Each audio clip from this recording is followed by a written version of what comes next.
아니라. 아멘. 로마서는 가장 기초고 기본이 되어지는 이 복음에 대한 내용을 기록하고 있습니다.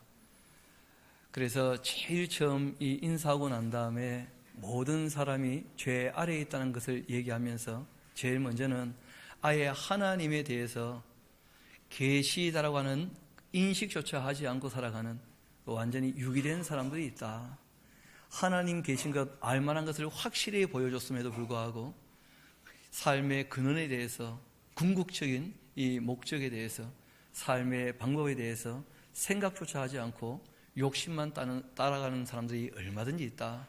그리고 난 다음에 종교인들은 그들에 대하여 손가락질하면서 똑같이 죄 아래 살아가는 모습을 보여주며, 종교인이나 또 종교가 없는 사람이나 유대인이나 이방인이나 자기 힘으로는 구원을 얻을 수 없다. 이것을 이제 3장 18절까지 내용에서 정리한 것입니다. 실제로 이 바울이 얘기하고자 하는 그 복음의 핵심이 뭐냐면, 우리가 죄 안 짓고 산다고 애를 쓰지만 죄 없는 사람은 없다는 거예요. 여러분, 죄가 많아야 지옥 가는 게 아닙니다. 죄가 요만큼만 있어도 지옥 갑니다. 별로 안 믿는 눈치인데 여러분, 모래 알갱이는 물에 빠집니까 안 빠집니까? 모래 알갱이는 가벼우니까 뜹니까? 바위는요? 그러니까 바위나 모래 알갱이나 죄라고 하는 것 자체는 아무리 크거나 작거나 하나님 앞에 설 수 없다는 거예요. 그래서 사람이 아무리 의롭게 산다고 몸부림쳐도 자기 힘으로 구원받을 수 있는 사람은 아무도 없다는 거예요. 게다가 우리가 아침에 이 양심이라는 거 잠깐 말씀을 드렸는데, 진리를 추구하고 선을 행하고 의를 행하고 아름다움을 추구하는, 그런데 이 시네이 테세우스라고 하는 이 양심이란 말은 원래는 종교적인 용어가 아닙니다. 이 시네이 하는 말은 무슨 말이냐면 함께라는 뜻이에요. 함께. 그러니까 사람들이 누구나 다 생각할 수 있는 그 생각을 양심이라고 보는 거예요. 함께 옳다고 생각하면 옳다고 여긴다는 것이죠.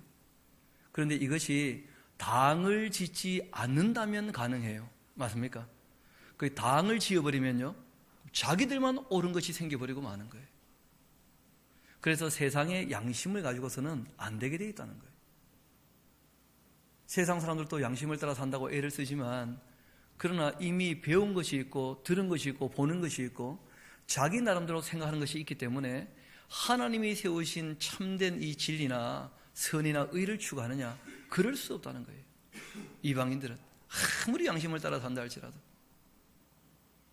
게다가 또 이 율법이라는 것을 이스라엘 백성에게 주셨는데, 수준이 낮음에도 불구하고 사람들이 그 율법에 대해서 즐거워하고 기쁨으로 따랐느냐?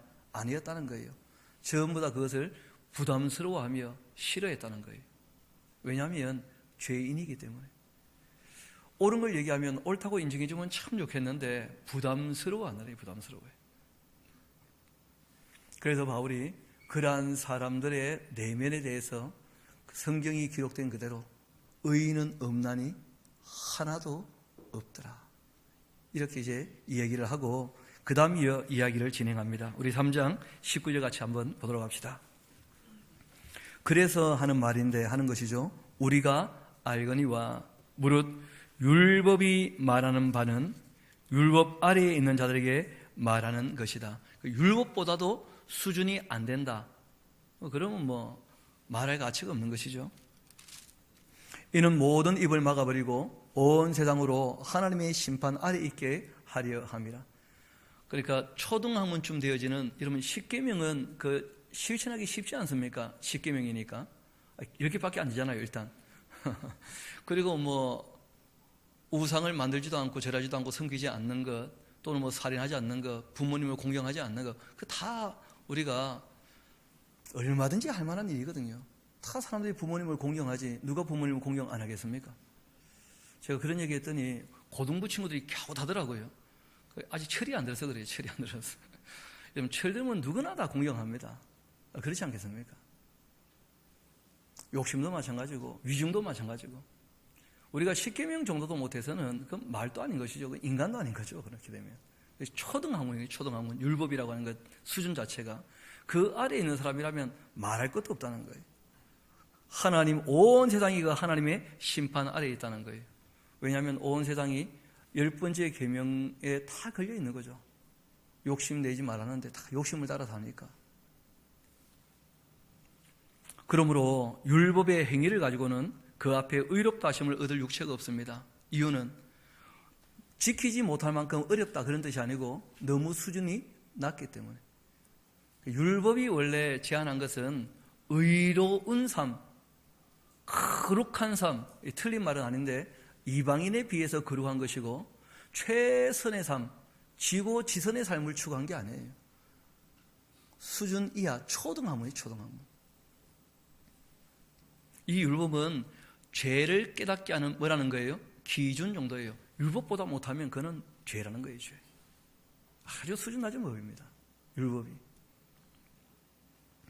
실제로 하나님께서 이 율법을 또 주신 이유도 있었습니다. 원래 율법을 주신 이유는 그 율법 이상은 살아서 적어도 서로 평화를 좀 누리고 자기 생명도 유지할 수 있도록, 그 생명과 뭘 위한 법입니까? 평화를 위한 법이었다는 거예요. 우리 한번 말라기 같이 가봅시다. 2장에 뭐라고 말씀하고 계시는지.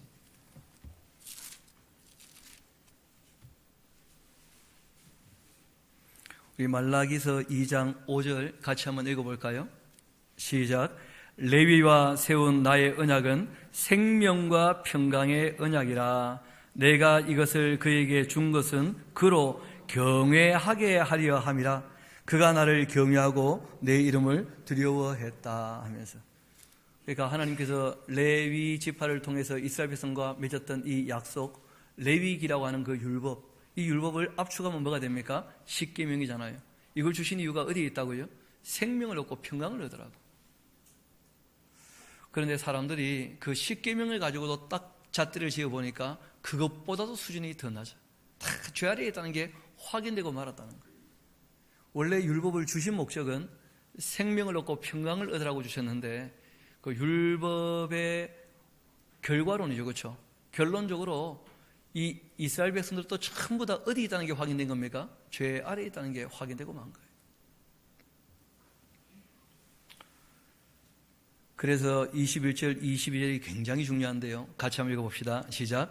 이제는 율법 외에 하나님의 한 의가 나타났으니 율법과 선지자들에게 증거를 받은 것이라. 곧 예수 그리스도를 믿음으로 말미암아 모든 믿는 자에게 미치는 하나님의 의인이 차별이 없느니라. 예수님에 대하여 소개할 때 두 가지로 소개하죠. 은혜와 진리가 충만했다. 그 은혜라고 얘기할 때에는 예수님께서 우리의 죄를 대속하신다는 거예요. 진리라고 얘기할 때는 율법을 어떻게 하셨다는 거예요? 완성하셨다는 거예요. 그래서 율법 이외에 하나님께서 한 의를 더 드러내신 거예요. 그러니까 수준 낮은 것이 아니고 이제 제대로 된 그 의를 드러내신 거죠. 그것은 바로 구약의 율법이나 또 많은 예언자들이 미리 예언했던 메시아의 예언이었죠. 다 증거되어 있었던 것입니다. 곧 누구였냐면 예수 그리스도. 그분을 믿음으로 말미암아 모든 믿는 자에게 미치는 하나님의 의예요. 우리가 예수님을 믿는다고 할 때에는 그 이름 자체가 무슨 주술적 능력이 있는 게 아닙니다. 예수 믿습니까? 예수 믿습니다. 구원받았습니다. 할렐루야. 그렇게 되는 게 아니라는 거예요. 예수님 믿는다고 할 때는 내용이 있지 않습니까? 제일 먼저는 구약의 예언대로 오신 것이 믿어져야 될 것이고, 지금 이 바울이 얘기했던 것처럼, 그리고 그분이 오셔서 우리의 죄를 대속하시는 은혜를 베푸신다는 게 믿어져야 돼요. 그리고 그분이 하신 모든 말씀이 진리인 게 믿어져야 됩니다. 그리고 무엇보다 그분이 이 땅에 오실 때에 성령으로 잉태하신 참 하나님이신 게 믿어져야 되고, 또 동정녀 마리아로 말미암아 탄생하신 참 사람이심이 믿어지셔야 됩니다. 그리고 실제로 죄값을 치르기 위하여 고난받으시고 죽기까지 하셔서 사실적으로 그분이 죄값을 치르셨다는 게 믿어져야 돼요. 그리고 난 다음에 그분이 부활하시는 그 능력으로 우리에게 영생을 보장하셨다는 것이 믿어져야 됩니다. 그리고 말씀하신 대로 성령을 보내셔서 우리로 회개하고 죄의 사함을 받고 성령으로 거듭나게 하시는 분이시다는 것을 믿으셔야 됩니다. 그리고 우리 주님께서 약속하신 대로 다시 오실 줄 믿습니다. 우리 예수님 믿는다고 할 때에는 그 말씀을 따라 사는 삶이 포함되어 있다는 거예요. 내용 없이 그냥 믿는다 하면 미신이 되고 마는 것이죠. 모든 믿는 자에게 미치는 하나님의 의인이 뭐가 없어요? 차별이 누구와 누구 사이에, 유대인이나 이방인 사이에 더 이상 차별이 없어요. 할례 받았느냐 안 받았느냐 그런 건 중요한 게 아니에요. 모든 사람이 죄를 범하였음에 하나님 영광에 이르지 못했는데 그리스도 예수 안에 있는 속량으로 말미암아, 여러분 이 속량이 뭐냐면 죄 사함이라는 거예요. 늘 말씀드리지, 사람이 죄를 지으면 죄를 짓는 순간 그 사건은 지나갑니까? 지나가지 않습니까? 지나가 버리죠. 사람이 벌을 받는다고 죄값을 치르는 게 아니다 하는 말씀 여러 번 드렸죠. 사람이 벌을 받는 것은 개선하라고 하시는 징계예요. 죄를 지어버리면 시간은 지나버리기 때문에 인간의 힘으로 과거를 회복할 수 없습니다. 죄에 사는 권세는 하나님께만 있어요. 게다가 또 남에게 피해를 입혔는데 어떻게 이것을 우리가 회복합니까? 또 만약에 다윗같이 우리아를 죽였다면 어떻게 살려냅니까? 벌을 받는다고 그게 가능합니까? 되지 않는 것이거든요. 그런데 하나님께서는 생명의 주인 되시고 부활의 능력도 있으시고 이 세상의 모든 억울함을 다 풀어주시는 능력이 있는 줄 믿습니다. 우리 하나님이 전지전능하시면 거기에 있는 것이죠. 모든 사람을 다 아시고 그 억울함을 다 풀어줄 수 있는 능력이 있다는 거예요. 그래서 죄에 사는 권세는 하나님께만 있다는 것입니다. 그래서 그 하나님이 그 아들로 말미암아 우리의 죄값을 치르게 하시고 속량하셨다. 이게 믿어져야 된다는 거예요. 그리스도 예수 안에 있는 속량으로 말미암아 그 하나님의 은혜로 값 없입니다. 그렇죠? 무슨 말이냐면 값싸게가 아니고요. 우리가 값을 지불할 수 없기 때문에 값이 없는 거예요. 돈으로도 안 되고 정성으로도 안 되고 무엇으로도 갚을 수 없기 때문에 값이 어떻다는 거예요? 없다는 거예요. 값싼 것이 아닙니다. 우리가 받는 이 구원이라고 하는 것은 값싼 은혜가 아니라는 거예요.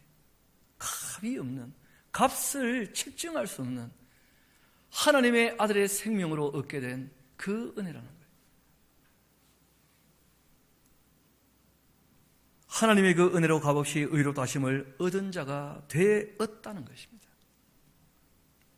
이 예수를 하나님께서 그 피로써 믿음으로 말미암는 뭘 세우셨다고요? 화목제물.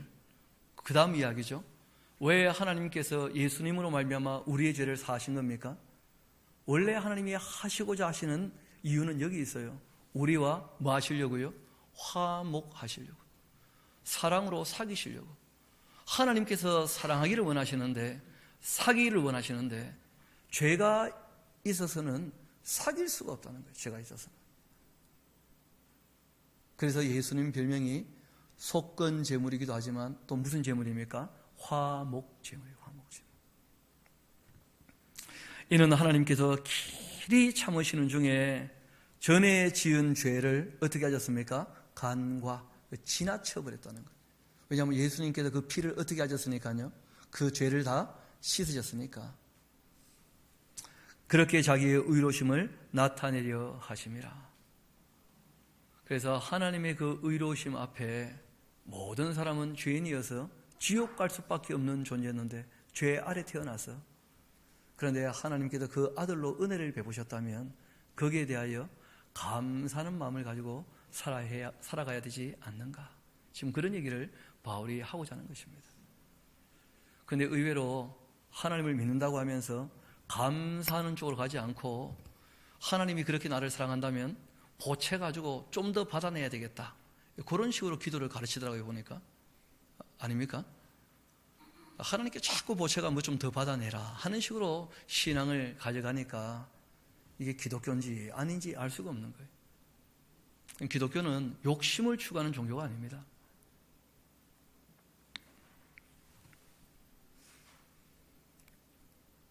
(26절) 다시 한번 읽어드리겠습니다. 곧 이때에 자기의 의로움을 나타내사 자기도 의로우시며 또한 예수 믿는 자를 어떻게 해요? 의롭다 그렇게 하려 하심이라. 이것을 뭐라고 합니까? 칭의라는 거예요. 칭의. 하나님 하신 일이 우리를 사랑하신 사랑이었다. 그 아버지 말씀에 순종해서 예수님이 죽기까지 하신 것이 우리에게 베푸신 은혜였다. 그것이 정말 믿어져서 감격하는 마음으로 자유를 주셨으니까 자원해서 하나님의 말씀을 따라 산다면, 그렇다면 의를 따르는 인간, 그 의인이라 부르신다는 거예요. 의를 따르는 인간. 그런즉 자랑할 때가 어디 있느냐? 그럼 자랑할 때가 있다는 거예요? 없다는 거예요? 없다는 거예요. 하나님이 하셨으니까. 있을 수 없느니라. 무슨 법 때문에 된 것도 아니고 행위 때문에 된 것도 아니라는 거예요. 율법 때문에 우리가 구원받게 되는 것도 아니고, 우리가 양심을 따라 살았기 때문에 구원받은 것도 아니고, 하나님의 은혜로 저와 여러분이 구원 얻게 된 줄로 믿습니다. 그 사실을 믿어야 된다는 거예요. 그 믿음으로 되는 줄 우리가 인정하노라. 그러니까 믿어서 구원받게 된 것이 아닙니다. 사랑하시고 은혜를 베푸시고 죄값을 치루어 주셨다는 것을 어떻게 된다는 거예요? 믿어야 된다는 거예요. 그게 믿어지는 사람이라면 은혜 안에 있는 사람이에요. 그래서 구원은 너희에게서 난 것이 아니고 하나님의 무엇이라고요? 은혜인 것이다. 내 믿음 좋으니까 구원하셔야 되겠다, 그렇게 된 게 아니라는 거예요. 이어봅시다. 그러므로 사람이 의롭다 하심을 얻는 것, 이건 율법의 행위에 있지 않고 믿음으로 되는 줄 우리가 인정하게 되었으니까, 하나님은 다만 유대인의 하나님뿐이시겠냐, 또한 이방인의 하나님은 아니시겠냐, 진실로 이방인의 하나님도 되시느니라. 그러니까 거기다 적어놓으세요. 영적 이스라엘 그런 거 없다, 좀 적어놓으세요. 하나님은 우리를 한국인으로 있는 그대로 부르셨지 우리를 이스라엘로 부르시는 게 아니에요. 왜냐하면 구약을 보면 이스라엘은 실패했습니다.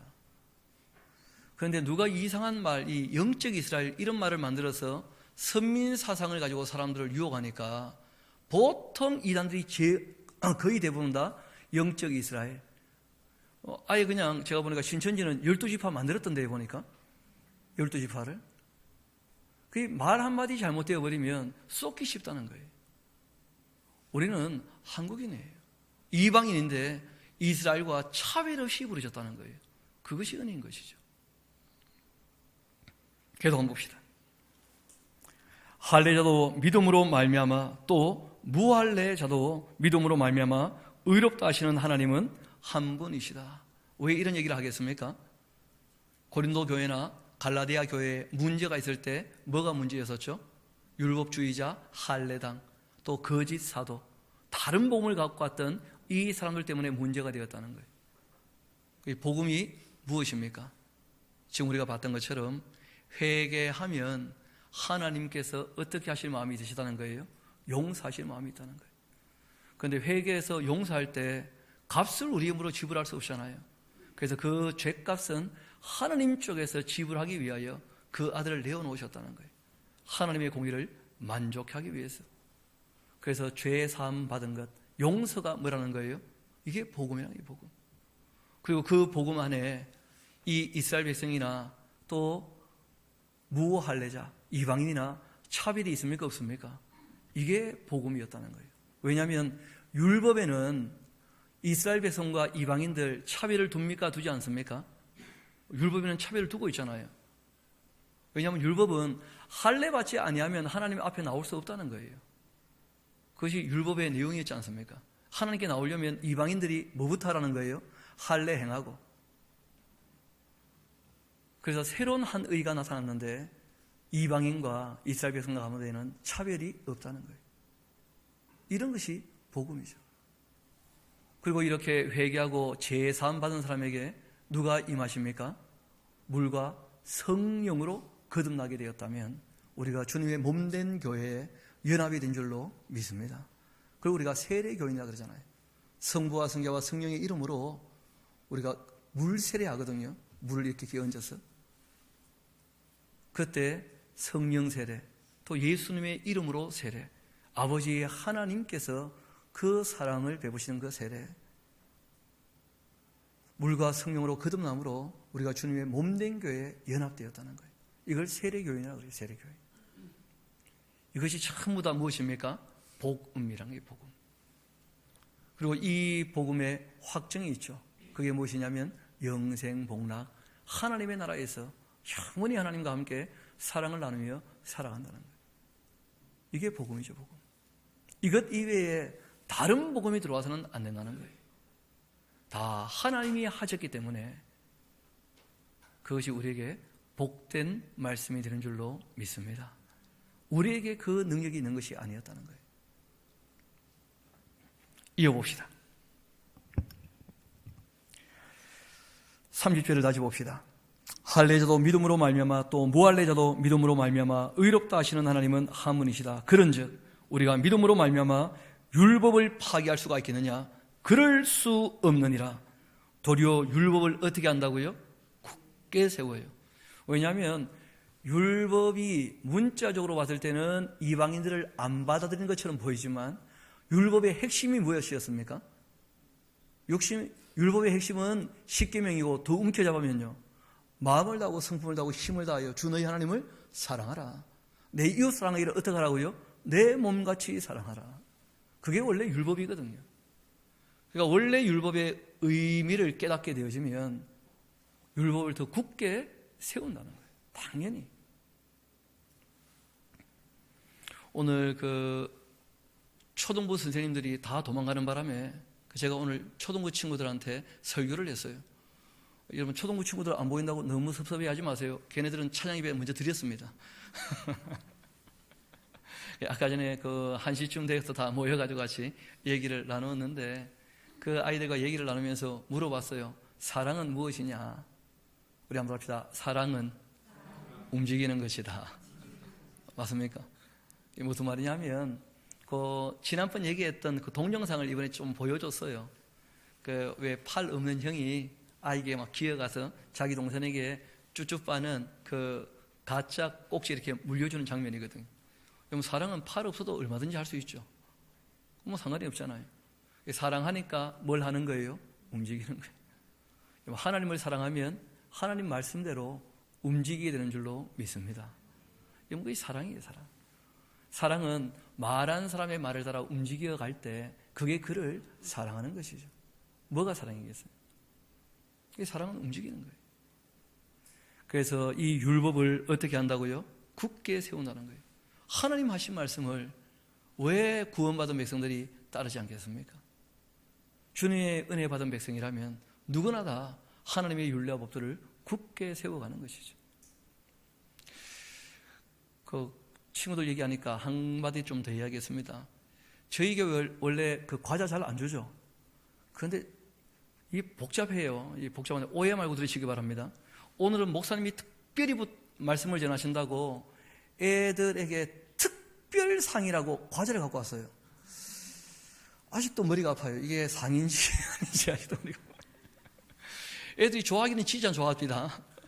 그런데 애들이 마이쮸를 받았는데 딱 받자 여기 돼지고기 성분이 있다. 바로 오더라고요. 그냥. 그러면서 이거 먹으면 안 되는 건데 하고 맛있게 먹더라고요. 또.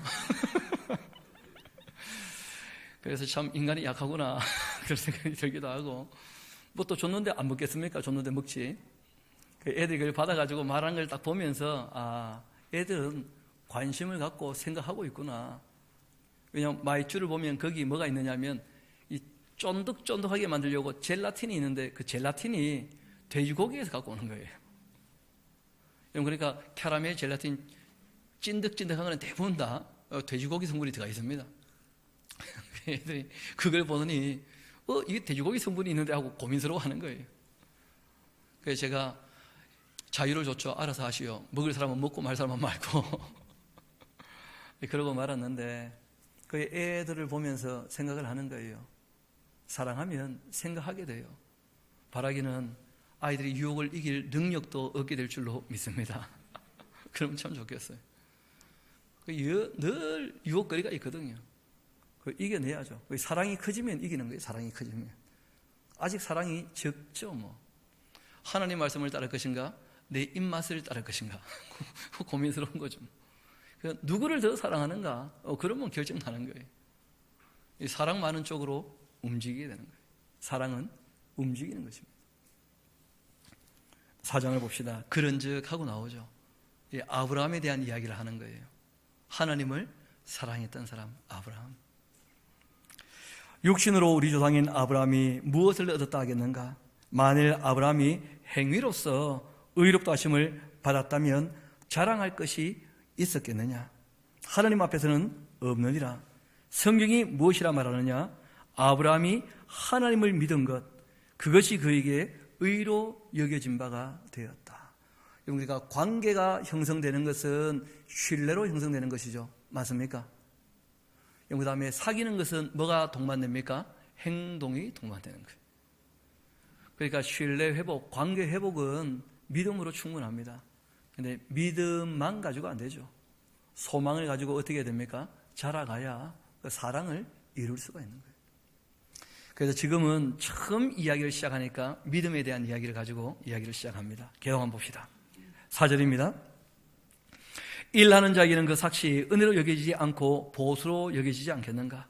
일을 아니할 자라도 경건하지 아니한 자를 의롭다 하시는 이를 믿는 자에게는 그 믿음을 의로 여기신다. 일한 것도 없이 하나님께 의로 여기심을 받는 사람의 복에 대해 다윗이 이렇게 말했다. 불법이 사함받고 죄가 가리어짐을 받는 사람 복 있고 주께서 그 죄를 인정하지 아니하실 사람은 복 있다. 그렇게 얘기했다는 거예요. 여러분, 실제로 이 다윗이라는 인물이 큰 죄를 범한 일이 있었지 않습니까? 우리아의 아내 바세바를 취하고 또 우리아를 죽이고. 그러고 난 다음에 이분이 이런 고백합니다. 내가 사람들에게 지은 죄는 없다는 거예요. 이게 무슨 말이냐면 다윗이라는 사람이 왕이란 신분을 갖고 있지 않습니까? 이런 고대 사회에서는 왕이란 존재는 죄를 짓습니까? 안 짓습니까? 왕 자체가 법이거든요. 그러니까 고대 사회에서는 왕이라는 존재 자체가 선이기 때문에, 왕의 말 자체가, 명령 자체가 진리이기 때문에 왕은 죄를 짓는다는 개념 자체가 없어요. 왕이 하는 일은 무조건 옳은 거예요, 그냥. 그런데 다윗이 자기가 왕이 아니라 하나님이 왕이라는 것을 인정한다면 죄를 지은 거예요, 안 지은 거예요? 그렇죠. 우리 한번 시편 51편 같이 가볼까요?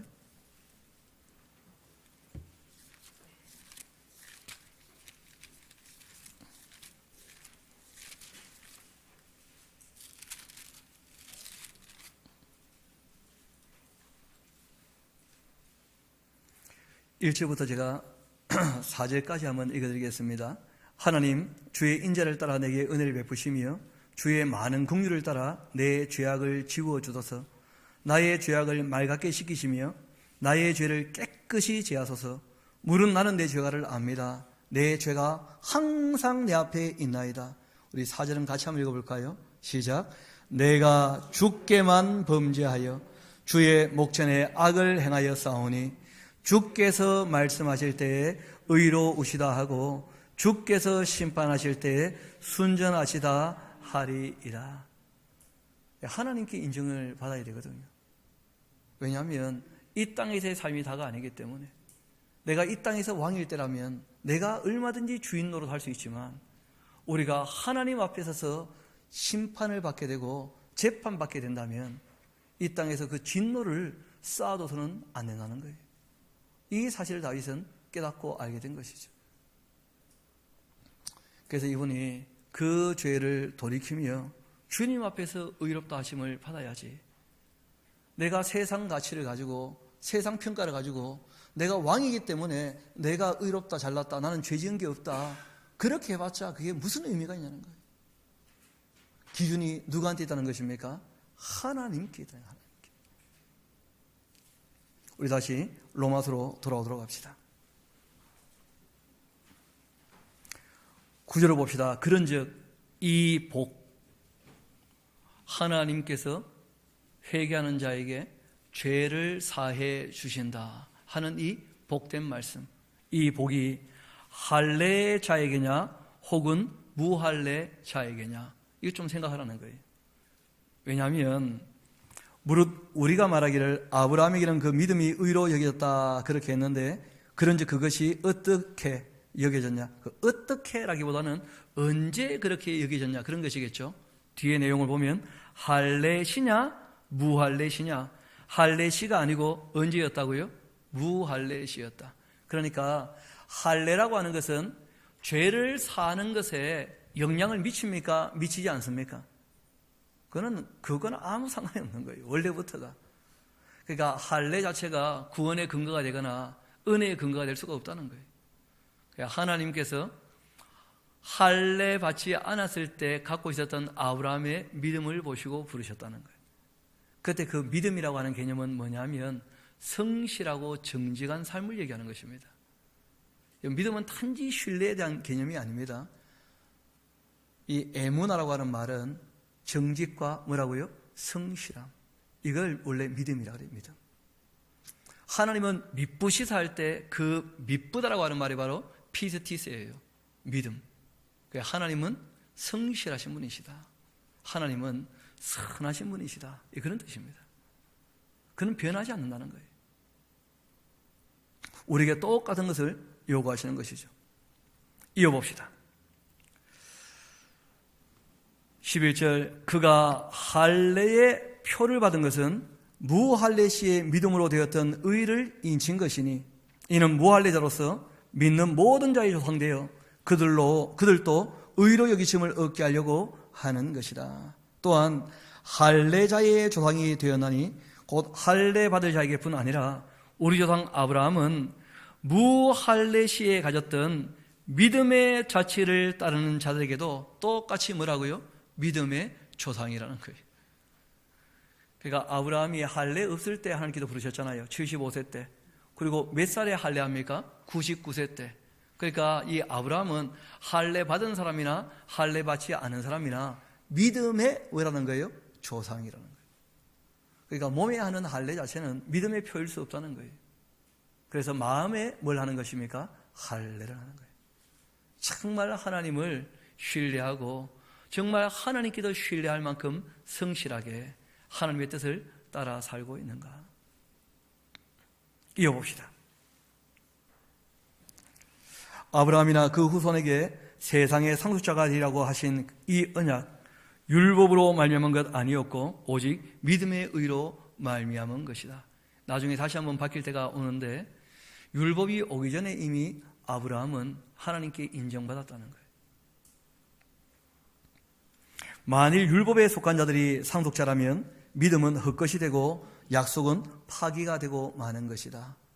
그러니까 율법은 원래 수준 낮은 것이고 정말 우리가 따라야 될 삶은 아브라함처럼 살아가는 것이 믿음의 삶이라는 거예요. 아브라함처럼 사는 것이. 아브라함의 삶을 한 가지만 얘기한다면 기억나시죠? 아들을 바치라 할 때 바칩니까? 안 바칩니까? 그게 신앙이었다는 거예요. 하나님을 가장 사랑하는 것.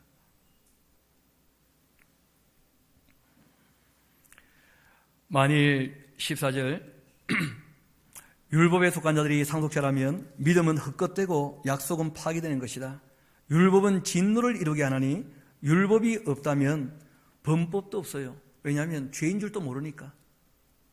하나님이 내신 기준도 없다면 사람들이 죄를 짓고도 죄인 줄도 모른다는 거예요. 전혀. 여러분 지금 우리가 신앙이 없거나 우상숭배하는 사람들 본인들이 죄 짓는다 그럽니까? 아니면 잘 산다고 합니까? 그래요. 하나님의 율례와 법도라는 기준이 없으면 죄를 짓고 있어도 죄인 줄도 몰라요. 왜냐하면 하나님을 인정하지 않으니까. 율법이 없는 곳에는 범법도 없습니다. 그러므로 상속자가 되는 그것이 은혜에 속하기 위해 믿음으로 되나니 이는 그 약속을 그 모든 후손에게 굳게 하려고 하신 것이다. 율법에 속한 자에게뿐 아니라 아브라함의 믿음에 속한 자에게도 그러하니 아브라함은 우리 모든 믿는 사람의 뭐라는 거예요? 조상이다. 그런 것이죠. 그래서 우리가 아브라함을 뭐라고 표현합니까? 믿음의 조상 아브라함. 그렇게 얘기하는 거예요. 기록된 바 내가 너를 많은 민족의 조상으로 세웠다 하신 것 같으니 그가 믿은 바 하나님은 그 아브라함은 뭘 믿었느냐? 죽은 자를 살리시며 없는 것을 있는 것으로 부르시는 이시다는 것을 믿었다는 거예요. 아브라함에게는 부활의 믿음이 있었는데 자기 아들 이삭을 죽이려고 칼을 내리 꽂을 수 있었던 이유가 어디 있느냐?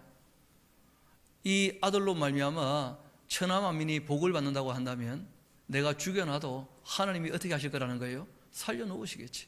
하나님이 죽이라고 하는 것이니까. 그 부활의 소망이 있었다는 거예요. 왜냐하면 이분은 100세 누구를 낳았어요? 아들을. 아무것도 없었어요. 애기 집을 지을 수 있는 경수도 끊어져 버렸고 또 애기 씨앗도 더 이상 없는 것처럼 보이는데 그런데 하나님께서는 없는 것에서 있는 것으로 부르는 것을 경험했다는 거예요. 100세의 애를 놓으면서. 아브라함이 그렇게 바랄 수 없는 중에 바라고 믿었으니 이는 내 후손이 이 같으리라 하신 말씀대로 많은 민족의 조상이 되게 하려 하심이라. 그 하신 말씀 그대로 어떻게 했다는 거예요? 믿었다는 거예요. 그러니까 행동으로 옮길 수 있었다는 것입니다. 그가 100세나 되어 자기 몸이 죽은 것 같고 사라의 태가 죽은 것 같음을 알고도 믿음이 약하여지지도 않고 믿음이 없어 하나님의 약속을 의심하지도 않고 믿음으로 견고해져서 하나님께 영광을 돌리며 약속하신 것을 또한 능히 이루실 줄 확신했다. 그러므로 하나님은 바로 그에게 그것을 의로 여겨주셨다는 거예요. 여러분, 이런 바울의 말 때문에 사람들이 오해가 좀 생겼었어요. 그래서 신앙에는 행동이라는 것이 별로 의미가 없는 것처럼 또 오해를 하는 거예요. 그래서 나중에 야고보가 여기에 대하여 주석을 좀 달았습니다. 우리 한번 야고보서 2장 같이 한번 가봅시다.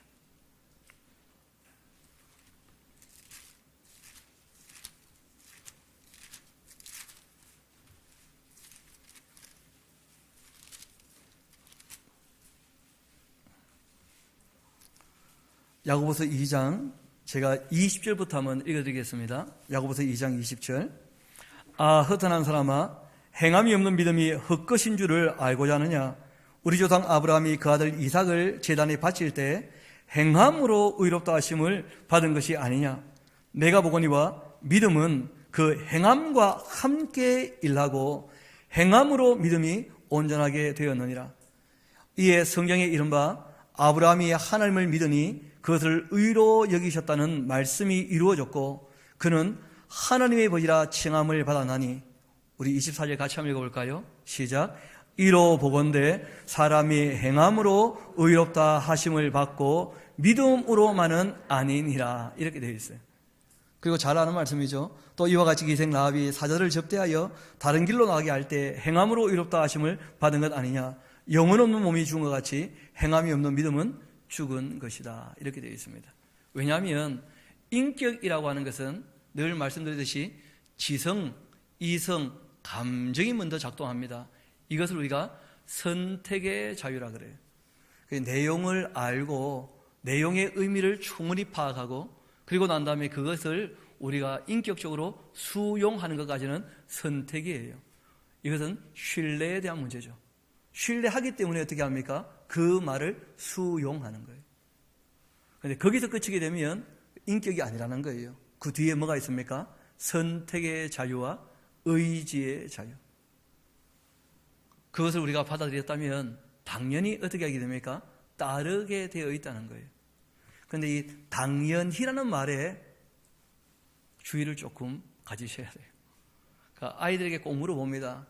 우리 친구들 그 아빠 엄마 말씀드려야 되는 거 잘 알아요? 몰라요? 다 안 돼요. 그렇게 해요? 안 해요? 그러면요 가만히 있다가 안 해요 그러더라고요. 오늘 제가 몇 명 확인했어요. 여러분 부모님 속여봤죠? 했더니 속여봤대. 부모님 아시더냐 했더니 아직도 모르고 있는 것 같다는 거예요. 그 사람이 그 참 못된 구석이 있는 거죠. 애들부터 시작해서.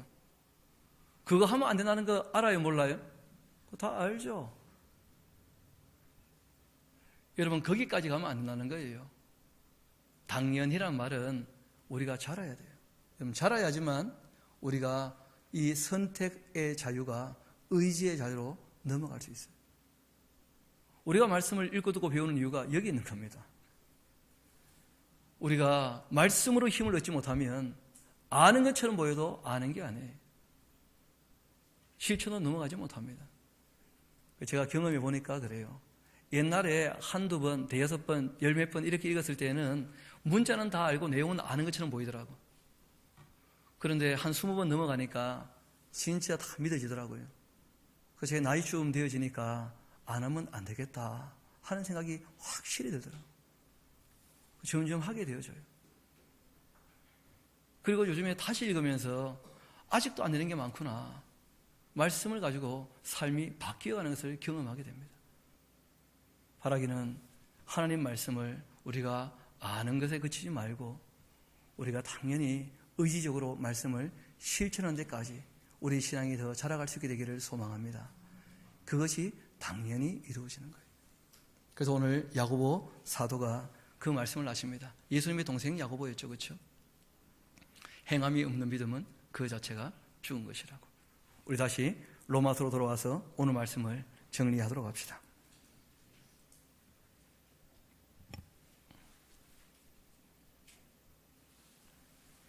21절 말씀부터 다시 한번 읽어드리겠습니다. 약속하신 것을 또한 능히 이루실 줄을 확신하였으니 그러므로 그것이 그에게 의로 여겨졌느니라.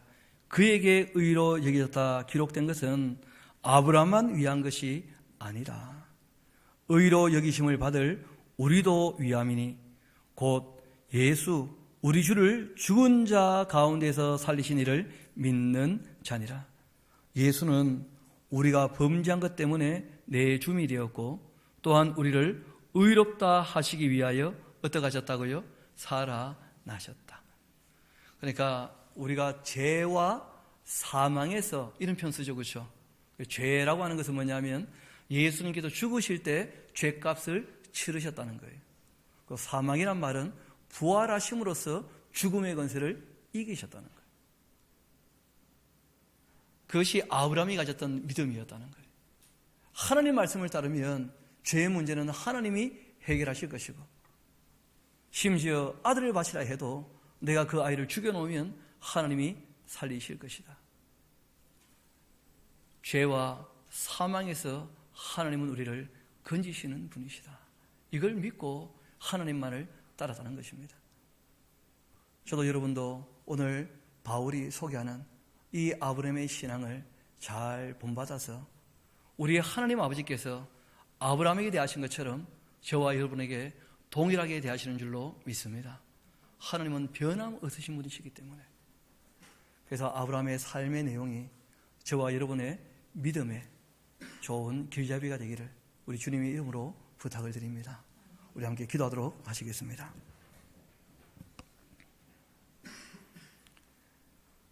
아버지 하나님, 저희들이 어찌할 수 없는 일들에 관하여 주님께서 그 크신 은혜와 사랑과 능력으로 다 해결하여 주심에 대하여 다시 한번 감사드립니다. 우리가 죄의 문제에 봉착하여 지나가 버린 일들 후회해도 소용없고 괴로워도 아파해도 눈물을 흘려도 어찌할 수 없는 이 모든 일들에 관하여 주님께서 그 값을 치러주시고 우리를 죄의 권세에서 건져주심에 대하여 다시 한번 감사드립니다. 우리가 또한 나이가 많아져 우리의 삶의 끝자락에 죽음을 봉착하게 되었을 때 우리 힘으로 어찌할 수 없다는 것을 다시 한번 경험하게 될 터인데 부활의 능력으로 우리에게 영생의 소망을 주신 것을 우리가 확실히 믿고 끝까지 주님을 따라갈 수 있게 주님 저희들을 이끌어 주옵소서. 모든 것을 감사드리며 또한 주님께 다 맡겨드립니다. 우리가 주님을 사랑하는 마음으로 주님 말씀을 따라 살기를 소망합니다. 그렇게 사랑함으로 움직이기를 원하오니 주님 늘 저희들 마음을 일깨워 주시고 우리 마음을 부드럽게 만들어 주시고 온유함으로 겸손함으로 그렇게 하나님의 형상인 사람들을 사랑하며 살 수 있도록 주님께서 도와주시기를 소망합니다. 모든 것을 주님께 의탁합니다. 감사드리며 이 모든 말씀 제를 사랑하시는 우리 구주 예수님 이름으로 기도합니다. 아멘. 우리 함께 찬송가 346